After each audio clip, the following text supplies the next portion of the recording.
இப்போ வந்துட்டு வாரண்ட் வந்து நல்லாவே ஒரு ரெஸ்பான்ஸ் வந்துட்டுருக்கு.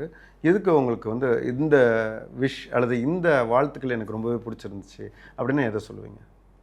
ஆப்ட்டா இருந்தீங்கன்னு சொன்னாங்க. அண்ட் கேரக்டராவே வாழ்ந்திருக்கீங்கன்னு சொல்லும்போது எனக்கு ஆச்சரியமா நிஜமாவா? என்ன விட வேற யார் யார் பண்ணியிருந்தாலும் நல்லா பண்ணியிருப்பாங்கன்னு ஓகே. தோணுச்சு. பட் நீங்க நல்லா பண்ணியிருந்தீங்க. நல்லா தெரியல ம். நீங்க தான் வந்து பூம் ஆவீங்க அதுல.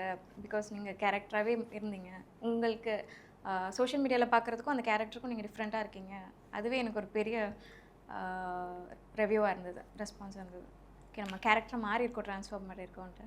வாரண்ட் சீரிஸில் ஒரு சீனில் வந்து சிங்கிள் டேக்கில் அப்படியே நீங்கள் வந்து கன்ஃபஸ் பண்ணுற மாதிரியான ஒரு சீன் பார்த்தேன்.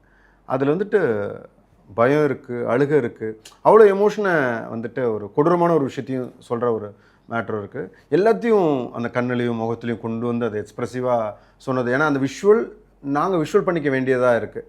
ஏன்னா நீங்கள் அந்த வார்த்தையில் தான் அந்த விஷயத்த சொல்கிறீங்க. அந்த விஷுவல் கண்ணுக்குள்ளே வருது. ஓ இப்படி தான் நடந்திருக்கும், அப்படி தான் நடந்திருக்குங்கிற மாதிரியான ஒரு கண்ணுக்குள்ளே அந்த இமேஜினேஷன் வர்றதை பார்க்க முடியுது. So how you got that?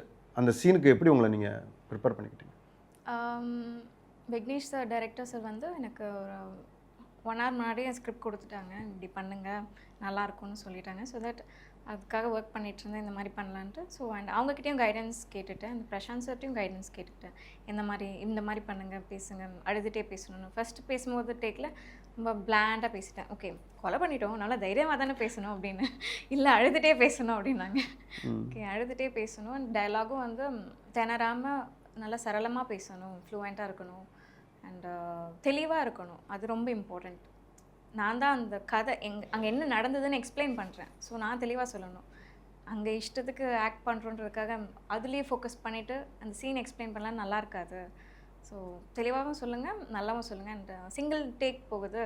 So ஏதாவது தப்பாக பேசிட்டிங்கன்னா நல்லா இருக்காது, டப்பிங்கில் கூட தனியாக தெரியும் அப்படின்னாங்க. ஸோ பார்த்து பண்ணணும். அண்ட் டிஓபி சாரும் நல்லா ஹெல்ப் பண்ணாங்க. நல்ல ஒரு ஆங்கிள் வச்சுருந்தாங்க. அண்ட் பொறுமையாக எல்லோரும் கோவப்படாமல் ஹேண்டில் பண்ணாங்க.